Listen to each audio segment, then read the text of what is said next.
हम राजनीति करते हैं तो केवल सरकार बनाने के लिए राजनीति नहीं करते, हम राजनीति करते हैं तो देश बनाने के लिए राजनीति करते हैं, समाज बनाने के लिए राजनीति करते हैं।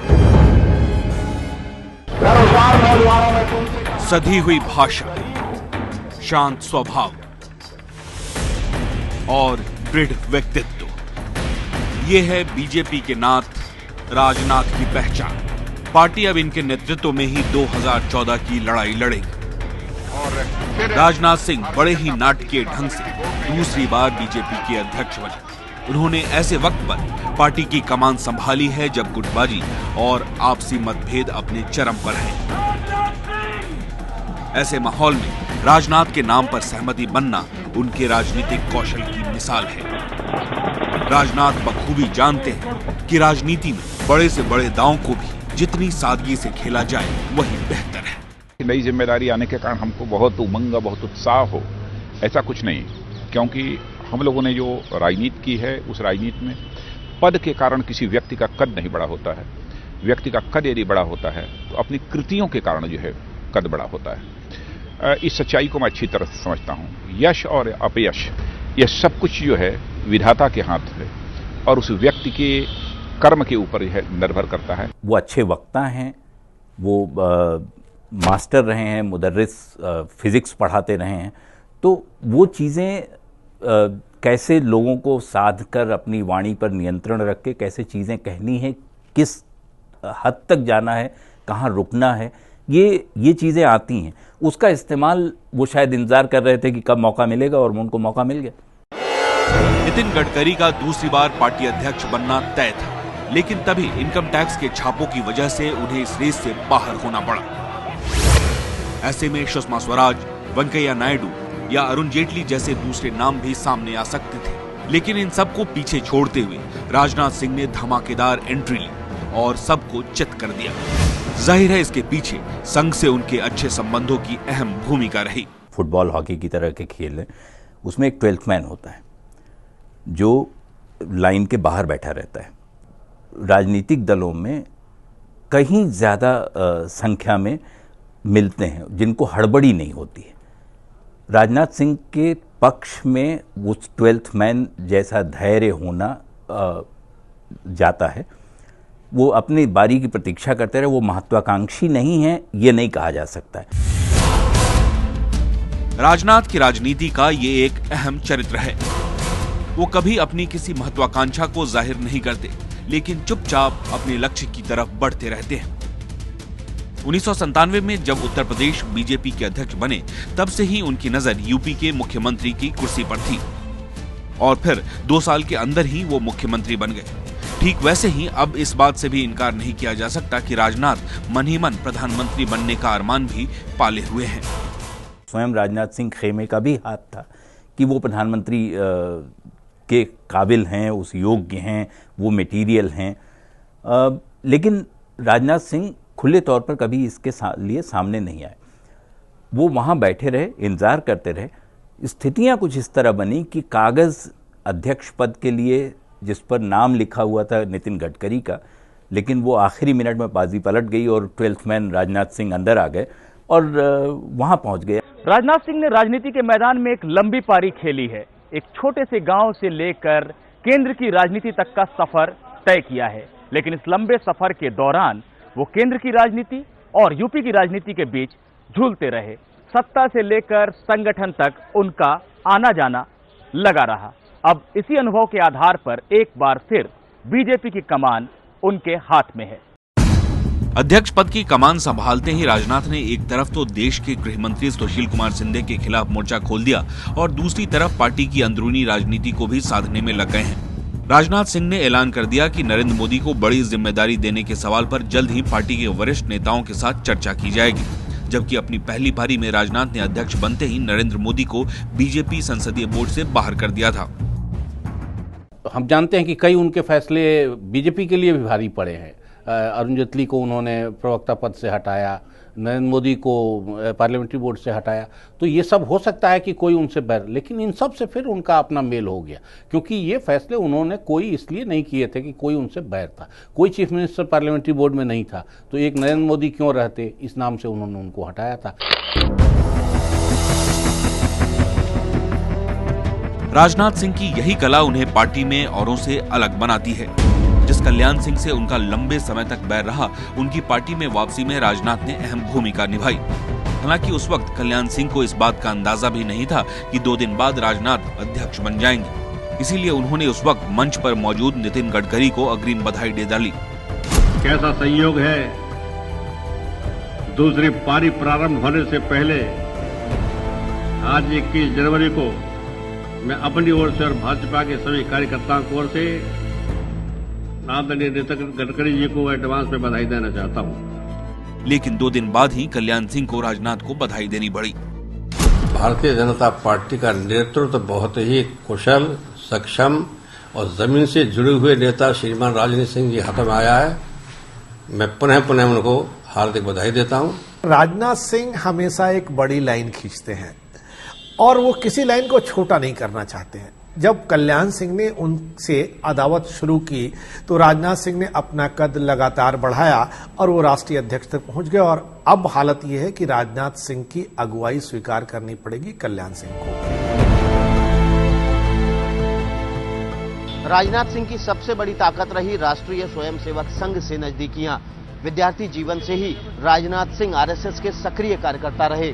यही वजह रही कि विद्यार्थी परिषद में छात्र नेता के तौर पर पहचान बनाने में उन्हें देर नहीं लगी। राजनाथ सिंह की शुरुआत की राजनीति भी छात्र और युवा की राजनीति रही।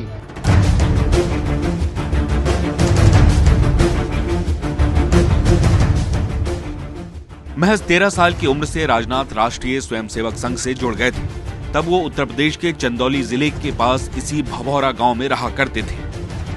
यही उनका जन्म स्थान है। राजनाथ सिंह के भाई आज भी यहीं रहते हैं। गांव में सबके यहाँ आते हैं, मिलते हैं, घूमते हैं, सबके दरवाजे जाते हैं। आरएसएस में पहले हम जाते थे और उसके बाद जब वो 13 साल के हुए तो वो जाना शुरू किए और उसके बाद जो आरएसएस से उनका अटूट संबंध हुआ वह आज तक है। इन लोगों की नजर में राजनाथ सिर्फ एक नेता नहीं है। इनके लिए राजनाथ गांव का वो बेटा है जिसने इस छोटे से गांव की तस्वीर बदल दी है। आप विकास इस माध्यम से देख सकते हैं कि यहाँ पे गांव से पूरे एक गली गली में रोड है यहाँ पे, और जो ये पहले कुछ नहीं था यहाँ पे। उनके शासनकाल में यहाँ पे अच्छे खासे रोड हुए। जो निकटतम बाजार है चकिया, वहाँ पे एक बहुत ही अच्छा हॉस्पिटल बनवाया, जिससे पेशेंट्स को बहुत ही तकलीफ नहीं झेलना पड़ता, उन लोग को काफ़ी आराम मिलता उससे। उनके अंदर अटूट क्षमता है, कुछ भी करने में उनको मुश्किल नहीं, और विकास तो उनके खून में रचा बसा है।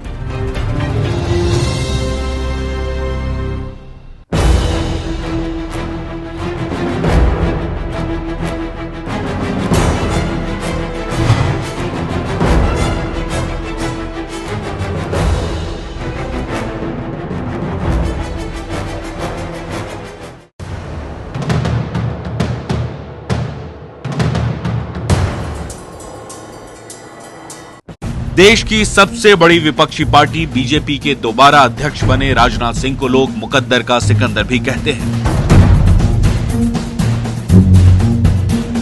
राजनाथ ने शुरुआती राजनीतिक तालीम आरएसएस की शाखाओं में ली। उत्तर प्रदेश के चंदौली जिले के अपने गांव भभौरा से निकलकर राजनाथ ने गोरखपुर विश्वविद्यालय से फिजिक्स की पढ़ाई की और साथ ही अखिल भारतीय विद्यार्थी परिषद के जरिए छात्र राजनीति की। पढ़ाई के बाद मिर्जापुर के कन्हैयालाल बसंत महाविद्यालय में लेक्चरर बन गए, लेकिन संघ से उनका नाता तब भी नहीं टूटा। 1974 में वो जनसंघ के जिला सचिव बने, फिर इमरजेंसी में उन्हें जेल भेज दिया गया।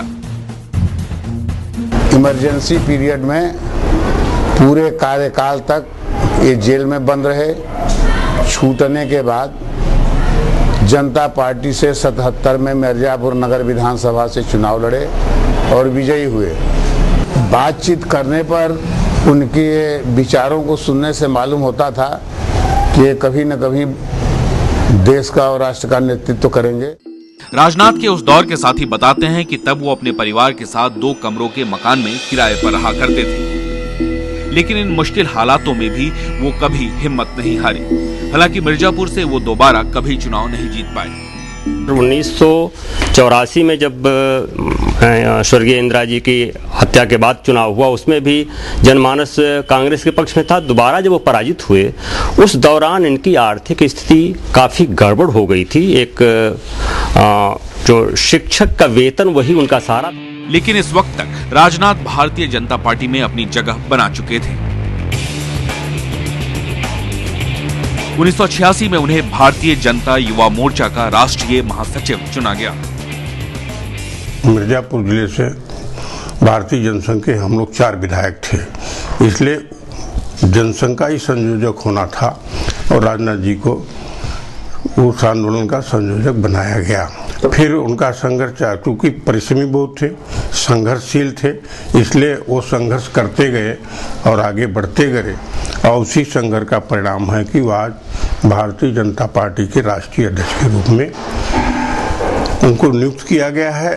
1991 में पहली बार राजनाथ सिंह उत्तर प्रदेश के शिक्षा मंत्री बने। शिक्षा मंत्री बनते ही उन्होंने नकल विरोधी अधिनियम लाकर वैदिक गणित को पाठ्यक्रम में शामिल करके और इतिहास की किताबों को बदलवाकर ये साफ कर दिया कि वो किस तरह की राजनीति चाहते हैं।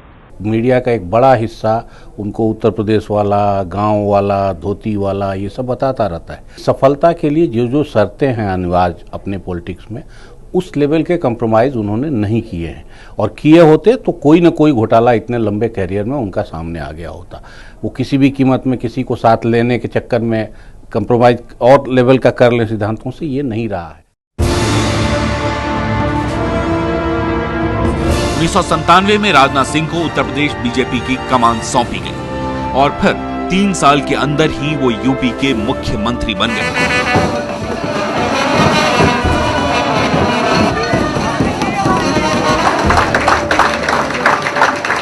राजनीति की सीढ़ी पर तेजी से ऊपर चढ़ रहे राजनाथ को अगर कोई शख्स लगातार मदद कर रहा था तो वो थे अटल बिहारी वाजपेयी। यही वजह है कि राजनाथ पर उनका असर साफ देखा जा सकता है। आप आंख बंद करके कभी उनको सुने तो एक हल्का सा आभास होता है कि अटल बिहारी वाजपेयी का वो अनुकरण कर रहे हैं, उनके बोलने की शैली का अनुकरण कर रहे हैं, उनके हाव भाव, उनकी भंगिमाएं, वो सब हाथ का हिलाना और ये सब करना, वो कोई भी वाक्य बोलते हैं तो ऐसे ऐसे करते रहते हैं जैसे अटल बिहारी वाजपेयी किया करते थे। लेकिन 2004 के लोकसभा चुनाव में उन्हीं अटल बिहारी वाजपेयी को हार का सामना करना पड़ा। ऐसे हालात में 2006 में पहली बार राजनाथ सिंह को बीजेपी का अध्यक्ष बनाया गया, जिसके बाद 2007 और 2008 में गुजरात, मध्य प्रदेश, छत्तीसगढ़ और उत्तराखंड में बीजेपी सत्ता में आई। 2008 में पहली बार किसी दक्षिण भारतीय राज्य में बीजेपी की सरकार बनी। इस वक्त तक बीजेपी को कांग्रेस की हार का पूरा यकीन था।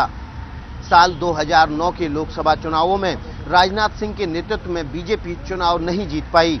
नतीजा ये हुआ कि युवा पीढ़ी के नितिन गडकरी को पार्टी की कमान सौंपी गई।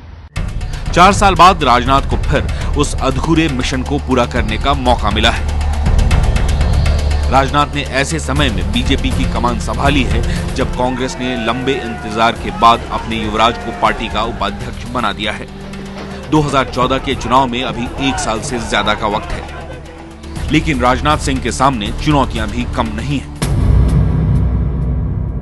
राजनाथ सिंह जब उत्तर प्रदेश में मुख्यमंत्री बने थे तो 177 सीटें उन्हें दी गई थी और कॉम्बिनेशन से सरकार चल रही थी। राजनाथ सिंह के मौजूदगी में चुनाव हुए 88 सीटों पर आ गया। उनके नाते, उनके संगठन के नाते, उनकी सरकार के नाते ऐसा हुआ। राजनाथ सिंह को सबसे पहले यह साबित करना है कि वह जो उन्होंने खोया था उसे पा करके वो अपनी हैसियत बता सकते। इसके अलावा बीजेपी को यह भी तय करना है कि 2014 के चुनाव में उनका प्रधानमंत्री पद का उम्मीदवार कौन होगा। राजनाथ को इस फ्रंट पर भी तलवार की धार पर चलना होगा, क्योंकि जिस तरह से इसके लिए नरेंद्र मोदी का नाम उछाला जा रहा है वो बीजेपी की सहयोगी जेडीयू को उनसे दूर कर सकता है। ऐसे में उन्हें पार्टी का बहुत सावधानी से नेतृत्व करना होगा।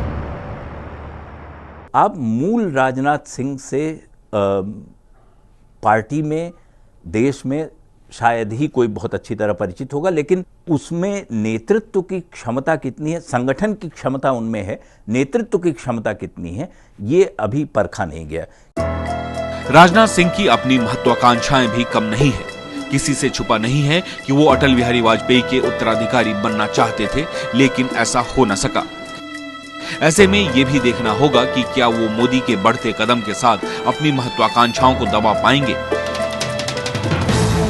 या फिर 2014 में प्रधानमंत्री पद के उम्मीदवारों की रेस को और दिलचस्प बना देंगे।